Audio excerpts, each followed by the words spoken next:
Hello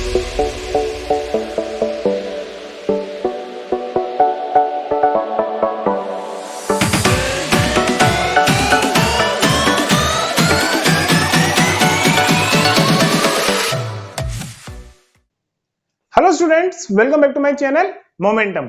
आज की class में हम एक नई इंटरेस्टिंग यूनिट स्टार्ट करने जा रहे हैं which is arithmetic progression. This unit is very important from the competition examination point of view. बेटा इस यूनिट से हर तरह के एग्जाम में, चाहे वो कोई सा भी कंपटीशन एग्जाम हो, चाहे वो बोर्ड एग्जाम हो, हर तरह के एग्जाम में इस यूनिट से डेफिनेटली क्वेश्चन आता ही आता है।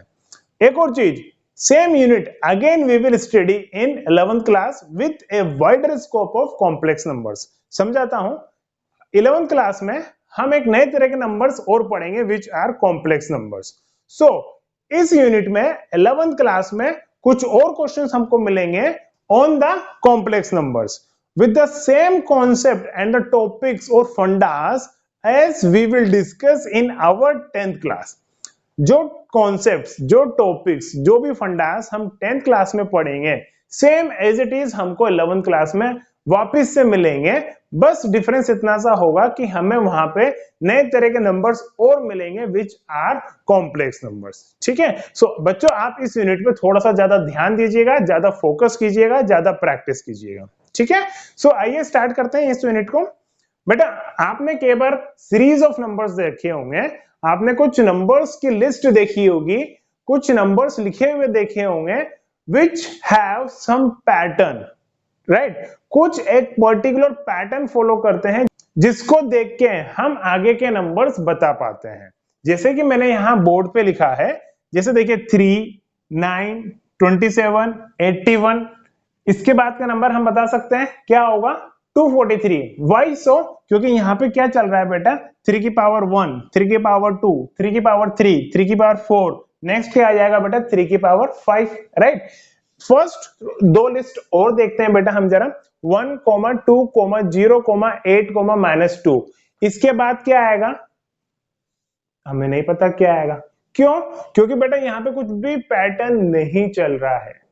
We are not able to identify कि इन दो नंबर में या इन 3 नंबर में या इन 4 नंबर में क्या रूल है, क्या पैटर्न है। ठीक है। अगेन हम इसको देखते हैं। 1, 1/2, 1/3, 1/4, 1/5, 1/6, 1/7, राइट। आ रहा है समझ में? यहाँ पे क्या हो रहा है बेटा? नेचुरल नंबर्स का रेसिप्रोकल हो रहा है, राइट। तो यहाँ पे कोई एक पैटर्न चल रहा है। ठीक है। यहाँ की बात करते हैं, 1, 1, 1, 1, 1, 4 टाइम्स 1, यहाँ पे क्या आ जाएगा? 5 टाइम्स 1, फिर 6 टाइम्स 1। यहाँ पे भी कोई एक पैटर्न चल रहा है, राइट। ये भी हमें समझ में आ रहा है। वापस से मैं इसकी बात करता हूँ, 1, 10, -1, 0, 2, 7, राइट।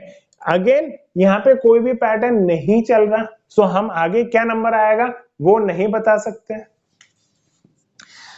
लास्ट 1, 3, 5, 7, 9, 11, 13 हम बता पा रहे हैं आगे के नंबर्स, क्योंकि यहाँ पे भी कोई एक पैटर्न चल रहा है। क्या? ओड नंबर्स हैं, और यू कैन से +2, +2, +2, +2 होते जा रहा है। ठीक है। सो बहुत सारे सेट ऑफ नंबर्स होते हैं बेटा जो कुछ तो पैटर्न फॉलो करते हैं, लाइक दिस 4 लिस्ट, और कुछ set of numbers pattern follow नहीं करते, लाइक दिस 2 लिस्ट, राइट। अब हम देखते हैं सीक्वेंस और पैटर्न क्या होते हैं। It is an arrangement of numbers in a definite order according to some rule. मतलब कुछ नंबर्स का arrangement in definite order with some rule, right. That is what called as pattern और sequence. जैसे कि मैंने यहाँ पे ये 4 लिस्ट लिख रखी है, 4 अरेंजमेंट ऑफ नंबर्स है, इनके अंदर डेफिनेटली कुछ एक रूल है। उस रूल के बिहाफ पर ही हम आगे के नंबर्स बता पा रहे हैं। सो ऐसे नंबर्स और ऐसे सेट ऑफ नंबर्स जिसके अंदर कुछ एक रूल चल रहा है, कुछ एक कॉन्सेप्ट चल रहा है, जिसके बिहाफ पे हम नेक्स्ट नंबर्स बता सकते हैं, वो सेट ऑफ नंबर्स कहलाते हैं बेटा सीक्वेंस और पैटर्न, राइट। इन चारों में बेटा पैटर्न चल रहा है। इसमें पैटर्न चल रहा है 3 की पावर का, इसमें पैटर्न चल रहा है रेसिप्रोकल ऑफ नेचुरल नंबर्स का, इसमें पैटर्न चल रहा है हर बार एक एक 1 एक्स्ट्रा बढ़ता जा रहा है, इसमें पैटर्न चल रहा है ओड नंबर्स का, और यू कैन से +2 का स्टार्टिंग फ्रॉम 1, राइट। सो इस तरह के सेट ऑफ नंबर्स और अरेंजमेंट ऑफ नंबर्स कहलाते हैं सीक्वेंस और pattern. The various numbers occurring in sequence are called its terms। जो नंबर्स हमने इसमें लिखे हुए हैं, सीक्वेंस में जो लिखे हुए हैं, ये सब नंबर्स क्या कहलाते हैं बेटा? टर्म्स। जैसे कि ये 3, 9, 27, 81, 1, 1/2, 1/3, 1/4, they all are terms of these series। आ रही बात समझ में? नेक्स्ट हम देखते हैं what is the general way of representing A sequence. ठीक है, अभी हमने ये जान लिया है कि सीक्वेंस क्या होती है। अब सीक्वेंस को इन जनरल लिखने का तरीका क्या होता है वो देखते हैं। A1, A2, A3 and so on AN। What does A1, A2, A3, AN means? A1 represent the first term, A2 का मतलब है सेकेंड टर्म, A3 का मतलब है थर्ड टर्म। ये जो बेटा सफिक्स लिख रहा है यहाँ पे 1, 2, 3, ये डिनोट करते हैं टर्म की पोजीशन। जैसा कि मैंने आपको बताया टर्म्स क्या होती है, they are the numbers occurring in the sequence. ठीक है ना, जितने भी नंबर्स होते हैं सीक्वेंस के अंदर उन सबको हम क्या बोलते हैं? टर्म्स। जो फर्स्ट नंबर होगा उसको हम बोलेंगे बेटा फर्स्ट टर्म, जो सेकंड नंबर होगा उसको हम बोलेंगे सेकंड टर्म, और जो nth पोजीशन पे होगा उसको हम बोलेंगे nth टर्म, और इसको क्या बोलते हैं बेटा? also called the general term। अभी मैं आपको बताऊंगा बेटा कि इसको जनरल टर्म भी क्यों बोलते हैं। देखिए the reason is by general term we can generate the sequence. इसको हम जनरल टर्म इसलिए बोलते हैं क्योंकि अकेली सिर्फ nth टर्म से हम क्या कर सकते हैं बेटा? सीक्वेंस जनरेट कर सकते हैं। जैसे कि एग्जांपल मैं आपको बताता हूं बेटा, मैंने बोल दिया an का मतलब ये क्लियर हो गया बेटा हमारे दिमाग में कि nth टर्म है। ठीक है ना, कोई एक सीक्वेंस रही होगी जिसकी nth पोजीशन की टर्म की बात हो रही है। मान लेते हैं वो nth टर्म है, वो है 2n plus 1। nth टर्म क्या है? 2n plus 1, where n is a natural number। n is a natural number। अब जैसे कि मैंने आपको बताया कि जो सफिक्स होता है ये डिनोट करता है पोजीशन। अब जैसे मेरे को फर्स्ट टर्म चाहिए तो मतलब A1 और n की जगह कौन आ गया? 1 आ गया। तो देखिए A1 क्या हो जाएगा? जहां जहां पे n आ रहा है मैं वहां पे n की जगह क्या रखूंगा? 1 रखूंगा। तो 2 into 1 2, 2 plus 1 3। तो फर्स्ट टर्म क्या आ गई बेटा? 3 आ गई। ऐसे ही A2 निकालते हैं तो n की जगह हम 2 रखेंगे, तो 2 2 4, 4 plus 1 5 आ गया। ऐसे ही अब हम निकाल लेते हैं, लेट से एक 10 निकालते हैं तो n की जगह 2 रखते हैं, तो 2 into 10 20, 20 plus 1 21। एक और एग्जांपल देखते हैं। मैंने मान लिया an is equals to n square minus 1। ठीक है, again n is a natural number, n हमेशा नेचुरल नंबर ही होगा बेटा। ठीक है, अब यहां से हम a1 निकालना चाहते हैं। ठीक है, तो n की जगह क्या रखेंगे? 1, 1 का स्क्वायर 1 और 1 minus 1 0। a2 निकालते हैं, n की जगह 2, 2 का स्क्वायर 4 और 4 minus 1 विल बी 3। अब यहां से अपन निकालते हैं, लेट से a9 निकालते हैं बेटा, तो यहाँ पे 9 रखेंगे, 9 का स्क्वायर 81 और 81 minus 1 दैट विल बिकम 80। तो यहां से सीक्वेंस क्या बन जाएगी बेटा? 0, 3, dot dot dot dot 80, dot n square minus 1 dot dot dot. Means मैंने ये लिखी बेटा फर्स्ट टर्म लिखी है, ये सेकंड टर्म लिखी है, ये 9th टर्म लिखी है, ये nth टर्म क्वेश्चन ने दी थी हमको, और ऐसे ही आगे चलती जाएगी जोन से भी पोजीशन हम चाहें। ठीक है, ऐसे इसकी भी सीक्वेंस बन जाएगी बेटा। क्या हो जाएगी? 3, 5, 7 dot dot dot 21 dot dot 2n plus 1, right? nth position वाली टर्म। ये कौन सी? 10th पोजीशन वाली टर्म, मींस 10th टर्म। ये फर्स्ट टर्म, ये सेकंड टर्म, ये थर्ड टर्म। ठीक है, एक चीज बेटा, सीक्वेंस के अंदर नेगेटिव नंबर्स भी आ सकते हैं। जैसे कि मान के चलो यहां पे रूल होता n स्क्वायर माइनस 3। ठीक है, ये एक रूल होता या nth टर्म ऐसे है n स्क्वायर माइनस 3। अब फर्स्ट टर्म क्या हो जाएगी बेटा, n की जगह हम डालेंगे 1, 1 का square 1, 1 minus 3 that will become minus का 2। अब सेकंड टर्म चाहिए तो 2 का square 4, 4 minus 3 that will become 1, 9 square that is 81, 81 minus 3 will become 78। तो यहां से अब सीक्वेंस क्या बन जाएगी, -2, 1 dot dot dot 78 dot dot dot n square minus 3। आया समझ में? सो सीक्वेंस में बेटा कैसे भी रियल नंबर्स हो सकते हैं, चाहे वो नेगेटिव के, पॉजिटिव के, फ्रैक्शन के, रैशनल नंबर हो सकते हैं, इरैशनल नंबर हो सकते हैं, बट होंगे रियल नंबर्स। ठीक है, और we have infinite types of sequence. आप जो चाहे अपने तरह की सीक्वेंस बना सकते हैं। जैसे कि भी आपने देखा होगा, मैंने यहाँ पे 3 एग्जांपल तो आपको अभी दे दिए। जैसे ये फर्स्ट दे दिया था, एक यहाँ पे n स्क्वायर माइनस 1 लिखा था, फिर अभी n स्क्वायर माइनस 3 लिख दिया। कोई बोलेगा सर यहाँ पे 2n स्क्वायर माइनस 1 लिखूंगा मैं, कोई बोलेगा 2n स्क्वायर माइनस 10 लिखूंगा, n स्क्वायर की जगह n क्यूब करेंगे, n की पावर 4 करेंगे। कुछ भी रूल आप अपनी तरफ से डिफाइन कर सकते हो to generate a sequence. But एक चीज कंफर्म है, सीक्वेंस में जितने भी नंबर्स आएंगे, जितने भी नंबर्स होंगे, they all will follow a pattern, they all will follow a rule. Then only those list of numbers will be called as a sequence. अगर वो कोई एक रूल नहीं बना रहे होंगे, कोई पैटर्न नहीं बना रहे होंगे, तो वो सीक्वेंस में नहीं कहलाएंगे। जैसा कि मैंने स्टार्टिंग में अभी आपको एग्जांपल्स लिखे थे यहाँ पे 6, जिसमें जो फर्स्ट लिस्ट ऑफ नंबर्स थे, they were not following any rule, तो उन दोनों को हम सीक्वेंस नहीं बोलते, राइट। और जो उसके बाद के 4 लिस्ट ऑफ नंबर्स लिखे थे, उनको हम सीक्वेंस बोलते हैं। ठीक है, आई बात समझ में?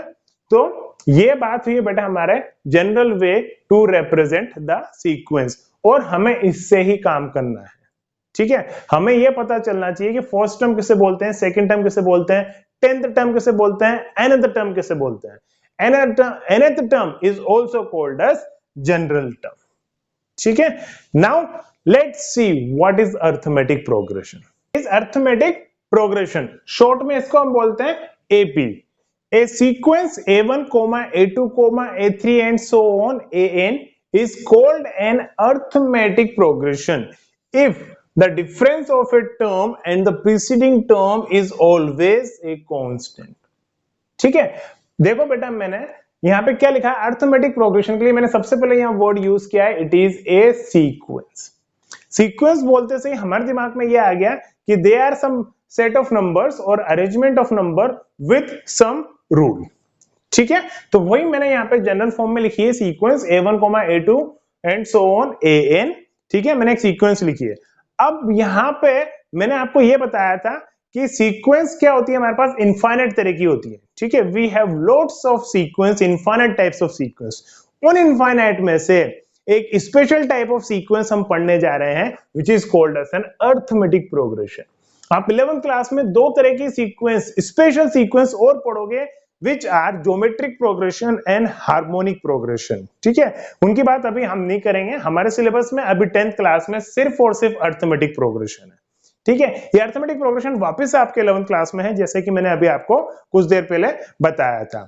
तो जो इनफाइनाइट टाइप की सीक्वेंस होती है, उसमें से कुछ स्पेशल टाइप्स ऑफ सीक्वेंस कहलाती है अरिथमेटिक प्रोग्रेशन। और वो स्पेशलिटी क्या होती है बेटा, that is I have written here, the difference of a term and the preceding term is always a constant। मैंने आपको बता दिया टर्म किसे बोलते हैं, जितने भी नंबर्स होते हैं सीक्वेंस के अंदर, they all are treated as terms, they all are called as terms। तो हमें क्या करना है बेटा, कोई भी 2 नंबर ले लो, ठीक है, और उनका डिफरेंस निकालो, चेक करो कि वो एक कांस्टेंट के बराबर है क्या, मतलब सेम है क्या। मैं आपको यहाँ पे एग्जांपल से समझाता हूं। 1, 4, 7, 10, 13 it is an example of arithmetic progression. क्यों, ये 2 नंबर लिए, इनका डिफरेंस कितना आया, और हमेशा 2 कॉन्जिक्यूटिव नंबर ही लेंगे। इन दोनों का डिफरेंस क्या आया बेटा, 4 - 1 3। अब ये 2 नंबर लिए, 7 - 4 3, 10 - 7 3, 13 - 10 3। सो इसी तरह से एक रूल चलता रहेगा क्या रूल चल रहा है यहाँ पे, कोई भी दो कॉन्जिक्यूटिव नंबर्स के बीच का डिफरेंस क्या है, 3, which is a constant, is always constant. This constant is called the common difference of the AP. जो ये डिफरेंस चल रहा है which is same, which is common, that's why it is called as common difference. ये terminology आपको याद रखनी है इस चैप्टर के अंदर कि कॉमन डिफरेंस किसे बोलते हैं। ठीक है, कोई भी दो कॉमन टर्म्स के बीच के डिफरेंस को हम बोलते हैं common difference and it is denoted by small D. इसको हम कैसे डिनोट करेंगे, स्मॉल डी से डिनोट करेंगे। ये कॉमन डिफरेंस बेटा मैंने आपको यहां पे भी समझा रखा है, जैसे कि अभी मैंने आपको बोला था कि हम जनरल वे में रिप्रेजेंट करते हैं कोई भी सीक्वेंस को A1, A2, A3 and so on AN। तो वही चीज हम यहाँ पे एपी के लिए समझते हैं। एपी में क्या रूल होता है बेटा कि कोई भी दो कॉन्जिक्यूटिव टर्म्स का डिफरेंस क्या होता है, सेम होता है। तो देखिए A2 माइनस A1 मैंने क्या मान लिया D, A3 minus A2 D, ऐसे यहाँ पे आ जाएगा A4 minus A3 D and so on AN minus 1 which is equal to D। अगर ऐसा है हमारे पास तो वो सीक्वेंस क्या कहलाएगी बेटा, अरिथमेटिक प्रोग्रेशन में कहलाएगी। अगर कोई भी दो कॉन्जिक्यूटिव टर्म्स के बीच का डिफरेंस अगर सेम चल रहा है तो that sequence will be called as arithmetic progression. ठीक है, सो अगर हमें कोई सीक्वेंस दे दी है और हमें चेक करना है कि बेटा कि वो एपी है या नहीं है, तो हम क्या करेंगे, कोई भी दो या तीन कॉन्जिक्यूटिव टर्म्स का डिफरेंस निकाल के चेक करेंगे और कम से कम तीन कॉन्जिक्यूटिव टर्म्स का तो डिफरेंस निकालना ही सही। जैसे इनका निकाल के देखते हैं बेटा कि ये एपी में है या नहीं है। तो हम क्या करेंगे, ये A2 है, ये A1 है, ये A3 है, ये A4 है। तो हम निकालते हैं A2 minus A1 that is 7 minus 11 that is equal to -4। ठीक है, -4 आ गया इनका डिफरेंस। अब इन दोनों का डिफरेंस निकालते हैं which is A3 minus A2, 3 minus 7 that is again -4, right. Next A4 minus A3, -1 minus 3 that will become again -4। तो कॉन्जिक्यूटिव टर्म्स का डिफरेंस क्या चल रहा है बेटा, यहाँ पे -4 चल रहा है, hence it is also an AP। ठीक है, तो ये दोनों सीक्वेंस क्या हो गई, AP में हो गई। नेक्स्ट, अब हमें क्वेश्चन दे रखा है और ये एग्जांपल है, इसको आप ये मानो कि ये क्वेश्चन है, हमें चेक करना है कि ये AP में है या नहीं है। पहली बात तो बेटा यहाँ पे हमें सीक्वेंस नहीं दी है, तो पहले तो या तो क्या करें, हम सीक्वेंस जनरेट कर लें। सीक्वेंस जनरेट करना अभी मैंने आपको बताया था, n की जगह 1 डालो, 2 डालो, 3 डालो, ऐसे first term, second term, third term, fourth term, इस तरह से हमें सीक्वेंस मिल जाएगी। और फिर कोई भी दो कॉन्जिक्यूटिव टर्म्स का डिफरेंस चेक कर लो कि सेम आ रहा है क्या। ठीक है, इसको करके देखते हैं अभी अपन। an equals to 2n plus 1, तो पहले A1 लिखते हैं बेटा, फिर A2, फिर A3। ठीक है, एक A और A4 और लिख लेते हैं। n की जगह 1 डाला तो 2 प्लस 1 3, n की जगह 2 डाला 4 प्लस 1 5, n की जगह 3 डाला 6 प्लस 1 7, n की जगह 4 डाला 8 प्लस 1 9। ठीक है, अब इन दोनों का डिफरेंस लिया, A2 minus A1, 5 minus 3 that is 2। अब इन दोनों का डिफरेंस लिया, A3 minus A2, 7 minus 5 which is again 2। इन दोनों का डिफरेंस लिया, A4 minus A3 that is 9 minus 7 which is again 2। So the common difference is same, right. जो दो consecutive terms का डिफरेंस जो आ रहा है यहाँ पे सेम आ रहा है, that's why it is forming an AP। ये एक ऐसी सीक्वेंस है जिसको हम क्या बोलेंगे, AP बोलेंगे, और उसकी nth टर्म क्या है बेटा, 2n प्लस 1। ठीक है, अब इसको करने का बेटा एक और तरीका है। जब हमें nth टर्म दे रखी है और हमें सीक्वेंस जनरेट नहीं करनी, ठीक है, एग्जाम में ऐसा नहीं आता कि आप सीक्वेंस जनरेट करो या मत करो। ठीक है, एग्जाम में आप कैसे भी कर सकते हो। अभी दूसरा मेथड मैं भी आपको बताता हूं। ठीक है, एग्जाम में आपको डायरेक्ट दे दिया, nth टर्म दे दी और आपको बोलेगा कि इससे जो सीक्वेंस जनरेट होगी वो एपी फॉर्म करेगी या नहीं करेगी। ठीक है, तो ये एक तरीका तो हमने देख लिया सीक्वेंस जनरेट करके। अब मैं आपको एक और तरीका बताने जा रहा हूं जिसमें मैं सीक्वेंस जनरेट नहीं करूंगा। ठीक है, हम कुछ चीज चेक करेंगे वहां पे, behalf of that we can say कि वो एपी है या नहीं है। ठीक है, देखें जरा,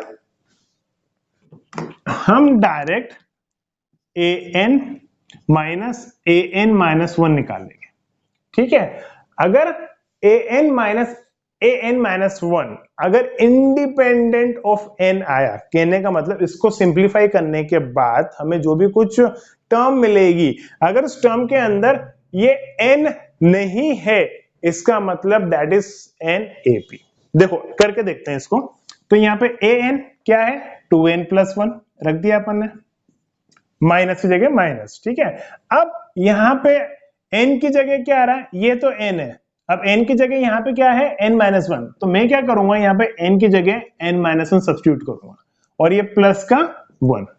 ठीक है, ये हो गई इसकी बात a n माइनस वन की। अब इसको सिंप्लीफाई करें, 2n प्लस वन माइनस ये हो जाएगा 2n माइनस का 2 प्लस का 1, ब्रैकेट ओपन कर लेते हैं बेटा, माइनस का 2n, ये दोनों सिंप्लीफाई हो गए, क्या हो गया बेटा, माइनस का 1 और बाहर माइनस है, माइनस माइनस प्लस 1, 2n से 2n कैंसिल और क्या आ गया 1 प्लस 1 2। तो जो हमारे पास लास्ट में जो रिजल्टेंट नंबर आया, टर्म आई, इसके अंदर कहीं n आ रहा है क्या, नहीं आ रहा, it is independent of n, so we can say this nth term will form an AP. ठीक है, आई बात समझ में। सो एक नोट डाल लेते हैं, note if an minus 1 is independent of n, then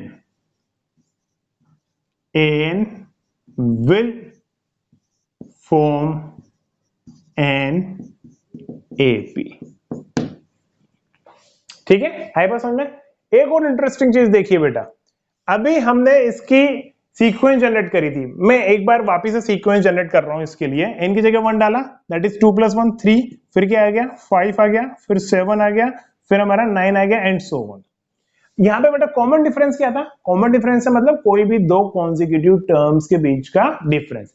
अच्छा बेटा, कॉमन डिफरेंस वर्ड हम कब यूज करेंगे, जब गिवन सीक्वेंस एपी कहलाएगी तभी हम कॉमन वर्ड यूज करेंगे। ऐसे तो कोई भी दो कॉन्जिक्यूटिव टर्म्स का डिफरेंस निकाल लो, माइनस कर लो, that will simply called as difference. But हमें वर्ड क्या यूज करना है, कॉमन डिफरेंस। वो हम कब यूज कर सकते हैं, जब गिवन सीक्वेंस टाइम में है, एपी में है। ठीक है, तो यहाँ पे ये क्या बना रही है, एपी बना रही है। तो यहाँ पे मैं जो दो कॉन्जिक्यूटिव टर्म्स के बीच का जो डिफरेंस आ रहा है उसको मैं कॉमन डिफरेंस बोलूंगा। क्यों कॉमन बोल रहा हूं, क्योंकि कोई भी दो कॉन्जिक्यूटिव टर्म्स के बीच का डिफरेंस क्या चल रहा है, कॉमन चल रहा है, सेम चल रहा है, कांस्टेंट चल रहा है, right, that's why I am calling common difference. ठीक है, तो यहाँ पे कॉमन डिफरेंस क्या है बेटा, 2। अब इंटरेस्टिंग चीज जो मैं आपको बताने जा रहा था, इसकी nth टर्म, जनरल टर्म क्या है बेटा, 2n प्लस 1, और जो n है उसका कोएफिशिएंट क्या है बेटा 2, और हमारा कॉमन डिफरेंस क्या है 2। तो हमेशा याद रखना बेटा, जो सीक्वेंस एपी बना रही है, जो nth टर्म एपी बना रही है, उसमें n का जो कोएफिशिएंट होता है वही उस एपी का कॉमन डिफरेंस होता है। ठीक है, एक और एग्जांपल लेते हैं बेटा। पहले मैं ऐसा करता हूं, मैं यहां पे एक और नोट लिख देता हूं। ठीक है, also the coefficient of n will be the common difference। ठीक है, इसको अपन एक और एग्जांपल से अभी समझते हैं। ठीक है, लेट्स से इस बार हमारे पास nth टर्म है 10n माइनस 5। ठीक है बेटा, 10n माइनस 5। अब मैं यहाँ पे क्या समझाना चाह रहा हूं, आपको सेकंड वाला नोट समझाना चाह रहा हूं। ठीक है, अच्छा ये एपी बनाएगी क्या, ये एपी बना के भी अपन चेक कर लेंगे बाय सीक्वेंस। मैं यहाँ पे सीक्वेंस बना लेता हूं। ठीक है, तो n की जगह 1 डाला, तो 10 माइनस 5 5, a2, n की जगह 2 डाला, 20 माइनस 5 15, a3 30 माइनस 5 25। तो ये क्या बन गई सीक्वेंस, 5 15 25 एंड सो। ठीक है, तो यहाँ पे कोई भी दो कॉन्जिक्यूटिव टर्म्स के बीच का डिफरेंस क्या है, डिफरेंस 10, क्या है डिफरेंस 10, यहाँ पे 35 आता, क्या है डिफरेंस 10, और 10 क्या है बेटा nth टर्म में, n का कोफिशिएंट। सो यहां से ये कंफर्म हो गया बेटा कि जब भी आपको nth टर्म दे रखी है एपी की और आपको क्वेश्चन पूछा जाता है कि इसका कॉमन डिफरेंस बताओ, तो वहां पे सीक्वेंस जनरेट करने की जरूरत नहीं है, वहां पे हम डायरेक्टली n का कोफिशिएंट देखेंगे, that will be the common difference. यहाँ पे n का कोफिशिएंट क्या है, 10 है, so it will be a common difference of this AP, of this AP. आई बात समझ में? ठीक है, अब एक और बात मैं आपको यहां समझाता हूं, ठीक है, देखना जरा। मैं यहां पे एक और nth टर्म मानता हूं, कोई और nth टर्म मानते हैं अपन, लेट से n स्क्वायर प्लस 1, सिंपल। अब इक्वल्स टू 1 का स्क्वायर 1 प्लस 1 2, a2, 2 का स्क्वायर 4, 4 प्लस 1 5, a3, 3 का square plus 1 that is 10, a4, 4 का स्क्वायर 16 प्लस 1 17। अब देखो बेटा यहां पे सीक्वेंस क्या बन गया, पहली बात तो ये सीक्वेंस है क्योंकि यहां पे कोई रूल चल रहा है, कोई एक पैटर्न चल रहा है जो कि ये रहा n स्क्वायर प्लस 1। क्या ये एपी फॉर्म कर रही है क्या, नहीं। डिफरेंस कितना आ रहा है 3, डिफरेंस कितना आ रहा है 5, डिफरेंस कितना आ रहा है 7, तो डिफरेंस यहाँ पे अलग अलग डिफरेंस चल रहा है, ठीक है ना। कोई भी दो कॉन्सेक्यूटिव का देख लो, यहाँ पे फर्स्ट इनका देखो 3 आया, उसका कितना आया 5, तो यहीं से कंफर्म हो गया कि ये एपी फॉर्म नहीं कर रही, ठीक है। अभी इसके पहले मैंने आपको क्या लिखा था बेटा, एक एपी लिखी थी, nth टर्म लिखी थी 10n माइनस 5, उसके पहले मैंने आपको लिखा था an equals to 2n plus 1। ये वाला nth टर्म देखिए, ये वाला nth टर्म देखिए, और ये वाला nth टर्म देखिए, इन दोनों में, इन तीनों में क्या सिमिलैरिटी है या क्या डिसिमिलैरिटी है। देखिए बेटा इन दोनों में सिमिलैरिटी है, क्या है कि ये दोनों लीनियर है, लीनियर मतलब जो n है उस n की पावर 1 है, और जो यहाँ पर थर्ड वन जो ये nth टर्म है ये लीनियर नहीं है, ये क्वाड्रेटिक है, क्योंकि n की पावर यहाँ पे क्या है 2 है। तो जब भी आपको nth टर्म लीनियर दे रखी है, इसका मतलब वो डेफिनेटली एपी है। अगर nth टर्म लीनियर के अलावा कुछ और है, क्वाड्रेटिक है, क्यूबिक है, बाई क्वाड्रेटिक है, that will never form an AP. एक थंब रूल है बेटा, याद रखना हमेशा, ठीक है ना। जितनी भी लीनियर nth टर्म होगी वो हमेशा एपी बनाएगी, और कॉमन डिफरेंस क्या होगा, जो n का कोफिशिएंट होगा। और जो लीनियर नहीं है, चाहे वो क्वाड्रेटिक हो, चाहे क्यूबिक हो, या कुछ भी डिग्री की हो 1 के अलावा, पहली बात तो वो एपी नहीं बनाएगी, और जब एपी नहीं बनाएगी तो कॉमन डिफरेंस का क्वेश्चन भी नहीं उठता वहां पे, ठीक है। आया समझ में? ये आपके लिए बिल्कुल एक नया टॉपिक है और बहुत इंटरेस्टिंग टॉपिक है। आप इसको अच्छे से रिवाइज कीजिएगा, समझिएगा टर्म्स क्या होती है, सीक्वेंस क्या होती है, ठीक है, कॉमन डिफरेंस क्या होता है, एपी क्या होती है, ठीक है ना। आज हमने एक बस छोटा सा इंट्रोडक्शन लिया है अरिथमेटिक प्रोग्रेशन का। नेक्स्ट क्लास में हम इसको आगे कंटिन्यू करेंगे, कुछ नए कॉन्सेप्ट के बारे में बात करेंगे इस यूनिट के अंदर, ठीक है। So thank you so much for watching the video and bye.